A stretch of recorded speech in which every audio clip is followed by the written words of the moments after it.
Go. All right, Chef Nooner here, and I'm going to show you how to use the steam jacketed kettle. This is an awesome piece of equipment that we utilize quite a bit here at school. Before we get up and running, we want to do a few things. Locate the on-off switch. Essentially is a dial.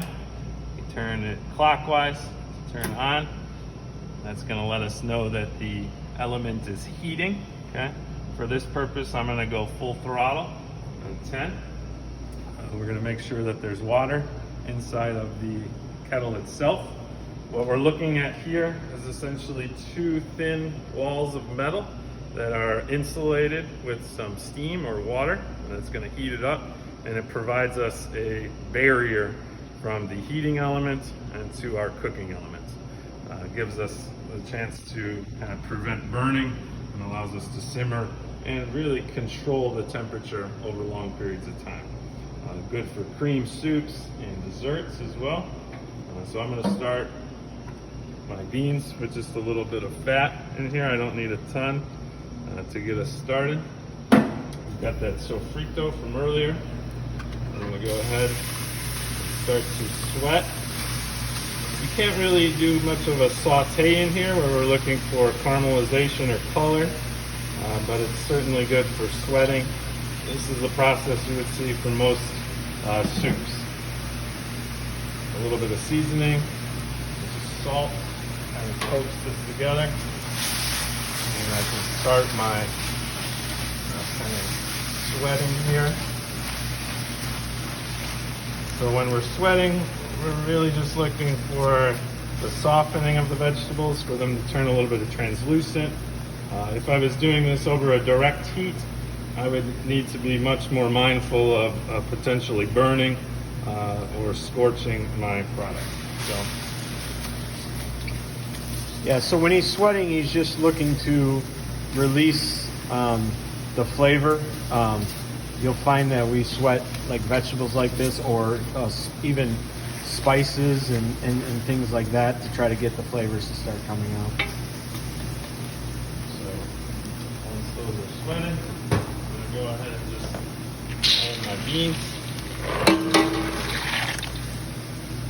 From another video we did, Chef talked about his beans have been soaked overnight. And we can start to add our flavorful liquids. You can see it's instantly starting to simmer. These, I'm just looking for the liquid level to be a little bit above the beans. And I'm going to let that simmer for maybe 2 to 3 hours with some additional flavoring components.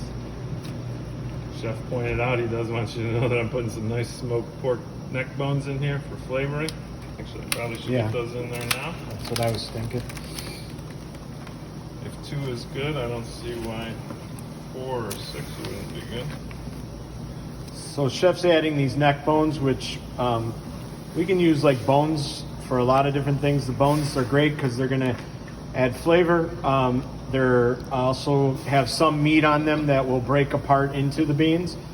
So you will pull them out at a certain point, because there is some parts that we will not be able to eat, but a lot of the flavor will be sucked out of it. Plus, like I said, these neck bones were very meaty, so they look very good. So I'm just going to adjust my temperature here. I'm just looking for a nice little simmer, and that, once it's set, pretty much is going to be carefree.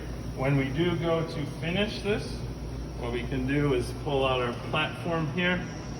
We can put it in whatever container we're looking to drain into, and then we have a handle here that we can go ahead and strain or just pour directly out. It gives us a nice little water. This piece of equipment is one when we get into sanitation, which is going to be called a stand in place.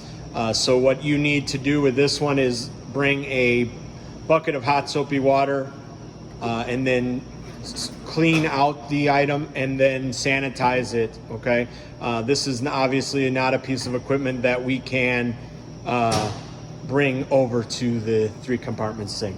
So